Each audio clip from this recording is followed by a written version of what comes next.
All right, all right, all right, all right. I think the waiting time has been long enough. So off we go here in 5, 4, 3, 2, 1, and blast off.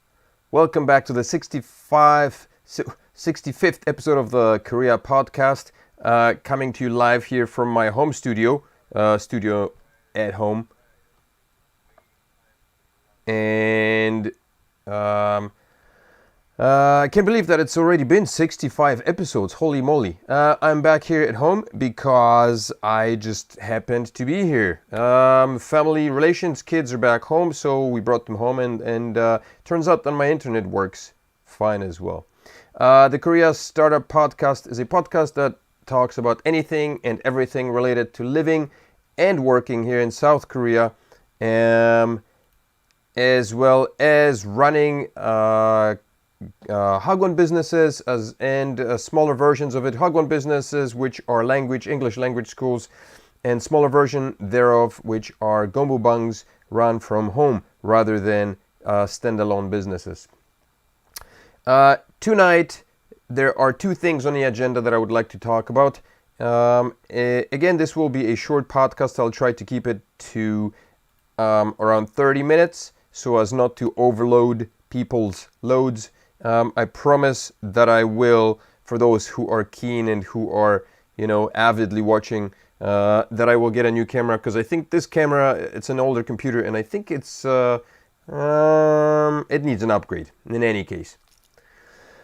So two things. The first thing I'd like to mention is there are some changes in visas, and particularly in not necessarily the visas, but some things that apply to the visas for long-term expats living here in South Korea.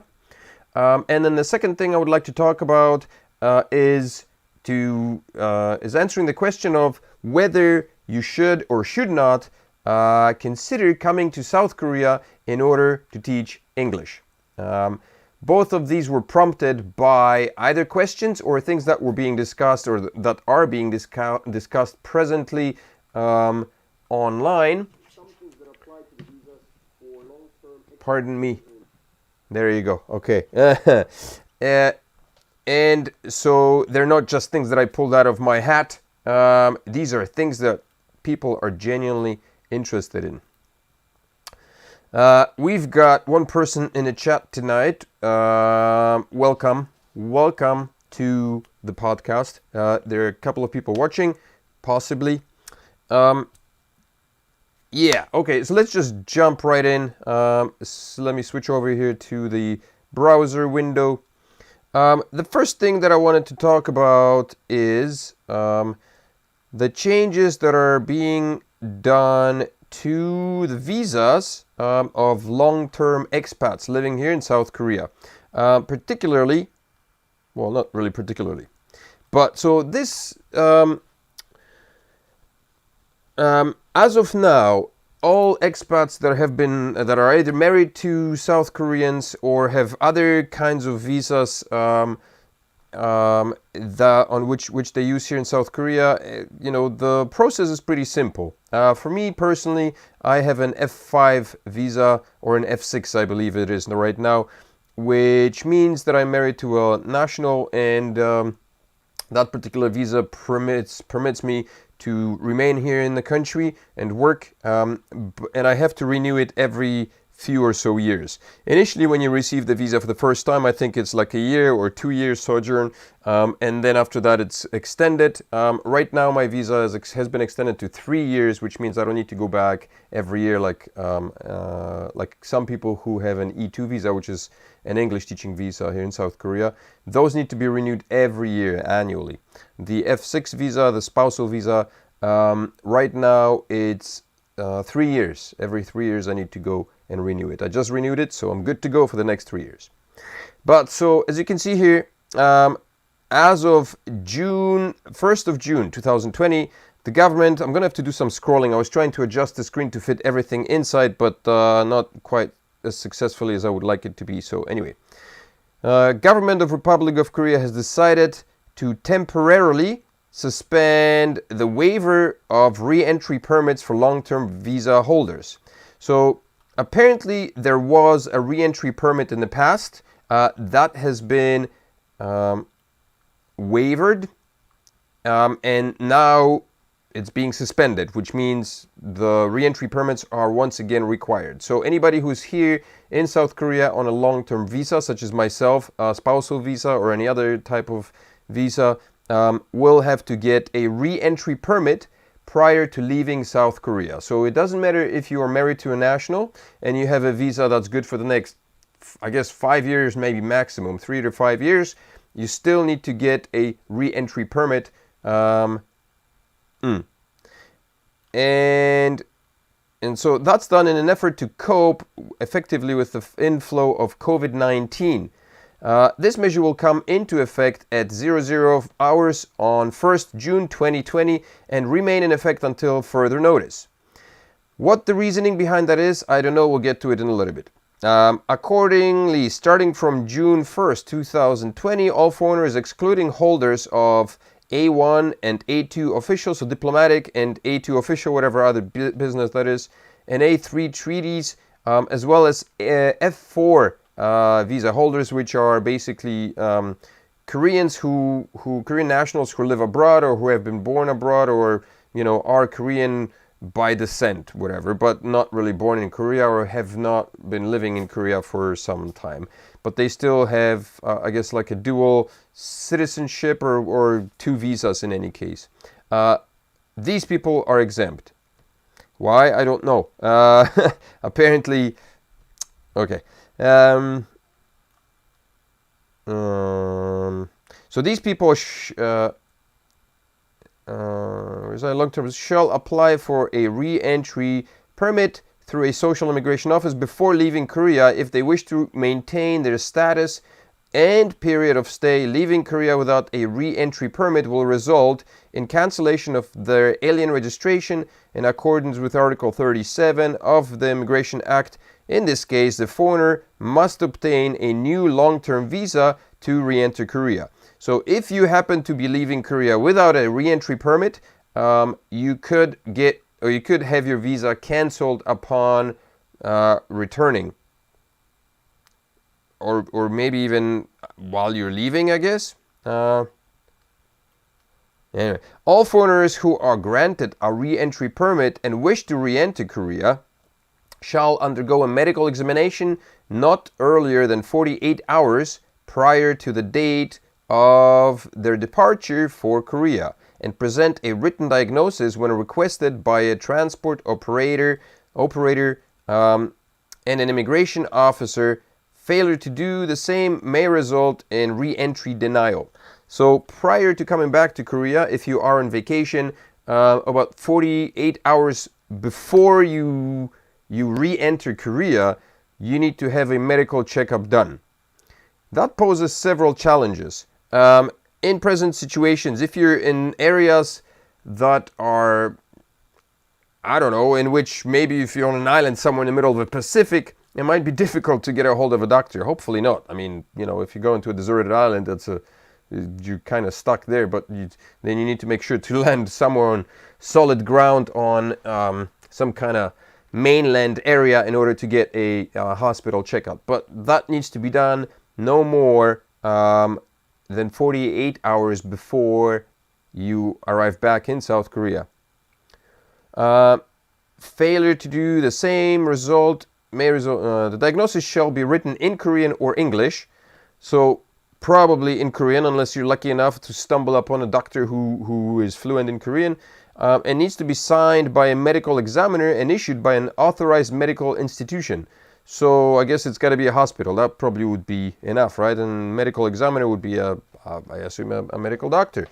It shall also include date of examination and presence or absence of fever, cough, chills, headache, breathing difficulty, muscle pain, and pulmonary symptoms. So basically, the symptoms that are present, in any corona patients. However, foreigners who hold an isolation exempt certificate issued by Korean embassy or consulate are exempt from medical examination and the obligation to submit written diagnosis. So if you can get a hold of a exemption certificate issued by the Korean embassy, then you're good to go. You don't have to worry about a medical checkup. What are the reasons for this? I have no idea. Possibly the most recent outbreak of the coronavirus here in Itaewon, which unfortunately was brought on by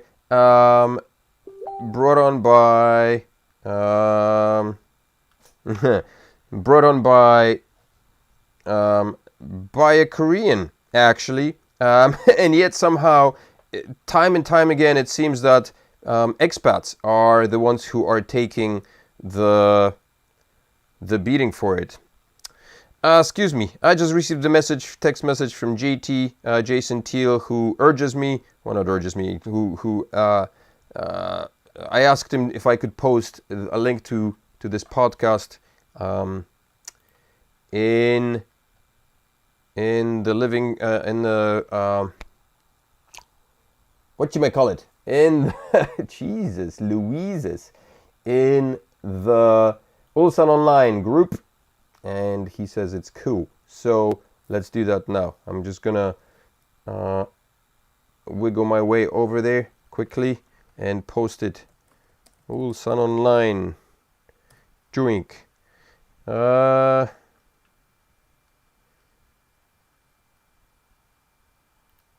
Yes. Okay. My computer's a little slow. It's overloaded. There's a lot of stuff happening. It's an old computer, so bear with me here for a second while things load. Possibly. No, I do not live in Itaewon. I don't. I live in Seoul. Itaewon is foreign district. Well, yes and no. It's a Korean district. There are many expats or foreigners who visit, but I wouldn't say it's a foreign district, and it certainly does not exclude Koreans. And like I said, the most recent outbreak that occurred was apparently brought on by a Korean. So, you know,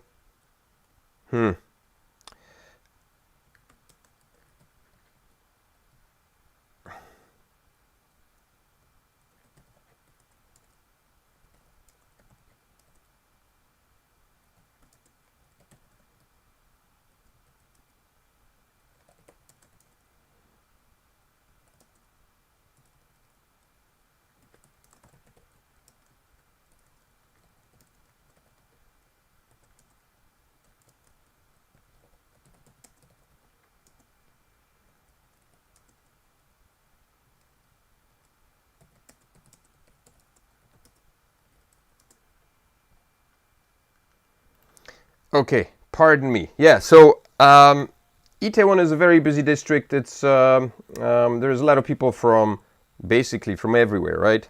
Yeah. And so I just wanted to. I remember having a discussion about the different types of visas, and there seemed to have been some confusion as to whether the changes were meant for visa holders 2 to 7, or what the story was, who was exempt from it, and so I went on to good old Wikipedia, and I dug up the different types of visas. So there's F2. It said something for F2 visa holders were exempt, F2 to F7, but it wasn't F2 to F7. It was F2 to F2-7. These two visas are awarded on a point base system, and there's special type of visas that are given to they're, I guess, long term. What is it, awarded to the spouse of a Korean. That's abolished. F2-1 is abolished. F2-2 is a single entry visa for 90 days or less issued to an underage foreign child of Korean nationality. F2-3 is a single entry resident visa valid for 1 year or less issued to the spouse of a resident visa holder. F6. F2-4 is a recognized refugee, and F2-7 is awarded on a points-based system. It seems difficult to find details on the system on Korean government agency websites. More up-to-date information on the point system. In any case, yeah, this I know of someone who's been trying to get this 2.7 type visa, and they were quite unsuccessful with it for one reason or another. Maybe the people at immigration are not able to find that as well. Whatever the case may be, I believe that these were the visas that may have been exempt from having to have the re-entry visa. I can't remember right now what the conversation was. Anyway, that basically concludes this bit of information on the whole visa issue. One more time to reiterate, I do not live in Itaewon. Itaewon is a part of, you know where Itaewon is, right? I think you know. Okay. Second part. Here's the second part of this podcast. And the second part of this podcast is in response to... oh, brother. Now I closed off the window that I was going to use. That prompted the whole second part off. Should I come to South Korea to teach English? Okay. Let me just open that particular chat and read it to you as it were. And this is not an easy question to answer, I wouldn't say. It's not a very difficult one, but let's give it a go. I just want to find the question first, so I have it, verbatim, so to speak, in front of me. I hope everyone's having a good week. It's a busy week. Well, it's a Monday. Hope everyone had a good weekend so far and is back to living in South Korea. I've got a few videos coming up. I posted another video on the infamous Oink website, and man, did I get a bashing. Fun to watch. Oink people never disappoint. They're always up to make you feel like a dirtbag. Okay. All right, switching over. Showing. Here we are. Okay, here's the question. Hope you are well. I ran across your video on YouTube. Thank you for looking. I watched a few and realized how you have your own school teaching English in South Korea. I have recently become interested in teaching in English in South Korea via Epic or SMO. I'm not even familiar with SMOE, to be honest. Epic is a English, I don't know, it's a government program that's run, excuse me, my nose is itchy. I think that's money coming in.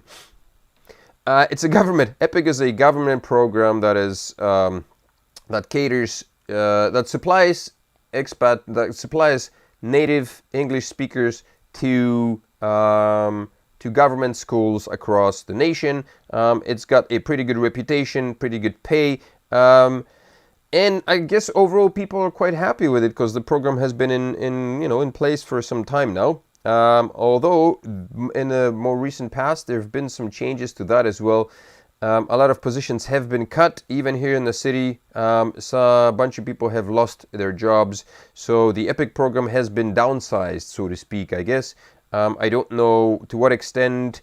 If you are interested, there is a fella, another YouTuber who makes videos based out of Daegu. He focuses on EPIC specifically because that's what he does. He works in the EPIC program, so he might be a cool person to ask about the changes and downsizing that happened in EPIC. Or I could just dig it up and find it up myself. In any case, I have yet to apply as I am nervous about taking this catastrophic step. I live in the US, in Arizona to be exact, and have a BA in English, but have never taught before. Instead, I have worked in the corporate sector, primarily in phone jobs. I have recently become disillusioned by this and realized how much I enjoy working with people, especially kids. To try something so very new makes me nervous. So based on your experience, do you have any recommendations or suggestions for me? I appreciate your time. And I appreciate your message. So let me have a go at trying to answer this one, okay? First of all, Since we're on this topic, in order to qualify as a teacher of English here in South Korea, and in order to be registered as a teacher of English, you need to come from one of the 6 English-speaking countries, which is, and correct me if I mess this up, it's South Korea. See, there you go. Canada, the USA, Australia, New Zealand, Ireland, UK, South Africa. That's 7. Okay, there you go. You, my friend, are from the States, which is good. Now, before you start even considering teaching English, your text message, I mean, it sounds like something that many people, myself included, were thinking about.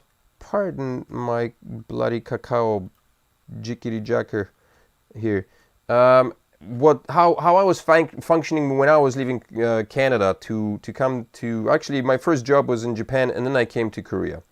And it was just kind of on a whim, more or less. I was thinking about leaving and going teaching in Japan, and then eventually, after a year of teaching in Japan, I decided to come to South Korea. But those were different times. This was in 2004, Japan, and then 2005, South Korea.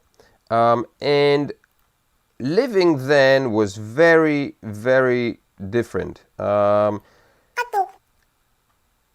Talking about salaries alone, income was different, salaries were different, and expenses were very different. From what I understand right now, people making money, or ESL teachers working in South Korea don't make anywhere near as much as they used to. Or maybe not because the salaries have dropped, but because the living costs in Korea have increased. Yet salaries have pretty much remained the same. And I talked about that problem in a previous podcast that I held with somebody. I don't remember with whom. But it's a topic that I won't start talking about here, because that's a different topic, and it's quite lengthy, and I've got an explanation for it. So maybe in another podcast. But keep in mind that teaching is not something that comes easy. Most people might, think, oh, teaching, I can teach. It's teaching English. Yes, it's true. And basically, all you do is you speak what you do. You do what you do every day normally, right? If you're a native English speaker, then that's what you do in class. You speak English. But to be an efficient, a good, efficient teacher, it takes a lot more than being able to speak English. If you have never taught before, if you have no experience in teaching, then be prepared to go through a lot of hurdles in your first year, personal hurdles, in order to kind of acclimatize yourself in the teaching environment and to become an effective and efficient teacher. In addition to that, things have changed a lot in terms of how Hagwons, how language schools operate, and the expectations that language schools have of their teachers. Not all, but many. While in the past, schools would hire just basically anybody and everybody. Anybody willing and wanting to come to South Korea could come with any bachelor's degree, regardless of what the background was. Just come here and start teaching. All you needed to look like was basically, for the most part, Caucasian. That's it. That's all. You just needed to be a white face, come to Korea, and you could teach. Things have changed. It's not the same right now. Any person of any color can come. Let's get that out of the way. Although, again, that's another topic, and it's questionably comfortable in situations.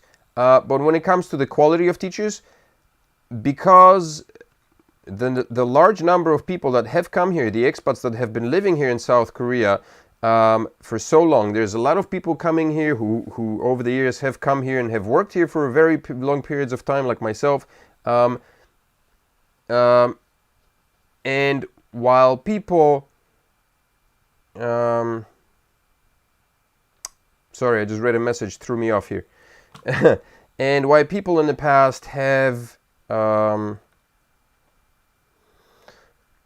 necessarily needed to be qualified or good at teaching, this is different. The expectations of the parents are different, and so the expectations of the Hagwons are different. There's a lot more, the jobs have become a lot more demanding. Because the parents of students, customers, are not as easygoing, I guess you could say, as they used to be back in the day. There's a lot more demand for accuracy reporting, for keeping parents up to date on what's going on with their students. It's not just, here's my kid, I'm sending him to school and it's just teach him stuff. Parents expect accountability. There needs to be reports and all that stuff. So there's a lot of work that needs to be done by English teachers, and so it's not just a show up kind of job. There's a lot more work that has to be done behind closed doors kind of. So if you are not willing to do that work, then I would say stop and think whether you actually could do this kind of job. What I would suggest is go online, find chat groups. There's plenty of them. There's a lot of Facebook groups that have where you could find people and talk to them and find out what it's like to teach English in South Korea. Talk to potential employers if that's what you're interested in. If you're really, once you get more information on how to apply, what to do, and what the expectations are of English teachers here in South Korea, then I would suggest contacting potential employers and finding out whether they have jobs and what the expectations are from these employers, and see basically if you would be able to, to keep up with the demand of the job, of the work.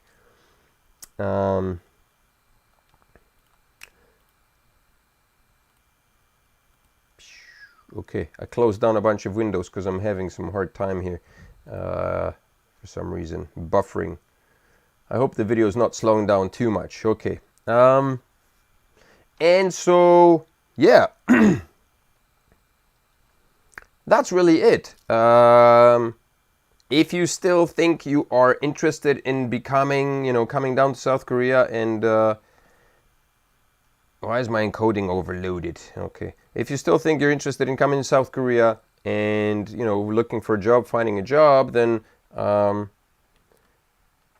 by all means. But do consider finding out what's required, and do understand that it's not as easy as it used to be. Teaching was never easy, but it was certainly a lot easier to be an ESL teacher in South Korea than it is today. There's a lot more demand in terms of workload and the type of work, and there's also there's a lot of qualified teachers in South Korea. So when you're coming here without any experience, you may be hard-pressed finding a decent job. So if you happen to go through Epic, and I assume that Epic has similar similar expectations of the people that they hire. I would assume that Epic does receive a fair amount of applications each year, and I assume that they have a limited number of people that they actually accept into the program. So, and because of the number of people that are applying, I would guess that Epic does have a pretty, broad a lot of wiggle room in terms of, nitpicking on who they accept into the program. And for that reason, you would be looking at, trying to find other jobs outside of Epic, which may be a little bit more difficult as well. So if you are thinking about coming to South Korea, possibly one thing, that may give you a leg up on being accepted or finding a job is getting a TESOL degree or TEFL degree or something of that sort, some kind of ESL teaching certificate course. If you have an English degree, great, but like this question asked, this person has never taught in the area, he's never taught and worked all of his post-grad jobs in a different sector, not an educational sector. So Epic is a program. Yes, Epic is a program. I forget what the acronym stands for. But yes, Epic is a program.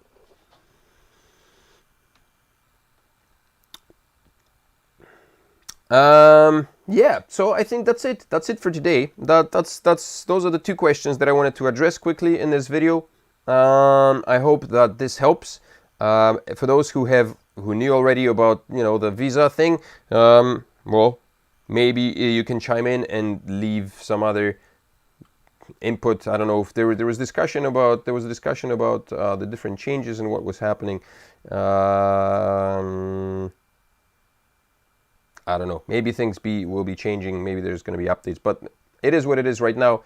You need to get a re-entry permit, and then 48 hours before coming back to South Korea, you need to have a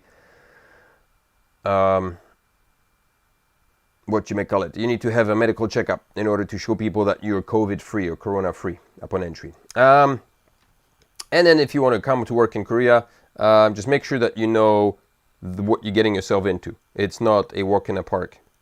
Teaching is tough, man. It can be. All right, so that's it. Today is Monday, the 25th, 10:35. This podcast took about, how long did it take? 35 minutes?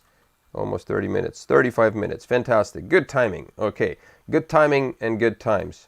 Thank you all for tuning in. Thanks, person with Chinese name. And I know we talked and I can't remember who you are. So, we will... I'll be back. I think I'm going to upload another video on Friday.